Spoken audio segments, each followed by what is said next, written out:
C'est l'histoire d'une énorme bourde commise par la maison du roi Albert II, sans doute submergée par l'émotion après les funérailles de la reine Fabiola. Le remerciement envoyé en flamand à quelques 150 personnes qui avaient présenté leurs condoléances fait référence à l'enterrement de Paola, reine toujours bien vivante, une gaffe qui fait quelque peu sourire ce psychologue, par ailleurs habitué à analyser les lapsus et autres dérapages involontaires de ses patients. On dit que c'est un parler vrai de l'inconscient, comme si à un moment donné, on sortait de certaines limites de la conscience pour faire passer un message.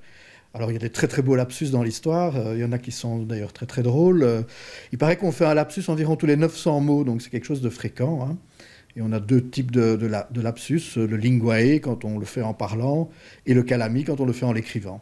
Voilà pour le cours de psychologie, mais dans ce cas précis, que peut-on vraiment déduire ou analyser ?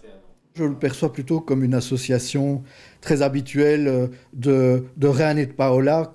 Finalement, c'est une association automatique qu'on fait depuis 20 ans, depuis qu'elle est reine. Un petit peu comme quand on est arrivé en 2015, mais on a tendance toujours à écrire 2014, parce qu'on est dans ces associations automatiques.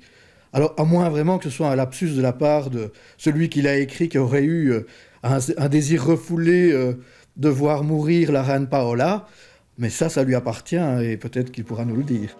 L'entourage du roi Philippe n'a pas souhaité réagir à ce qu'il qualifie de regrettable erreur humaine. Il estime avoir reçu quelques 10 000 lettres au total lors du décès de la reine Fabiola. Toutes recevront une réponse qui sera certainement relue plusieurs fois.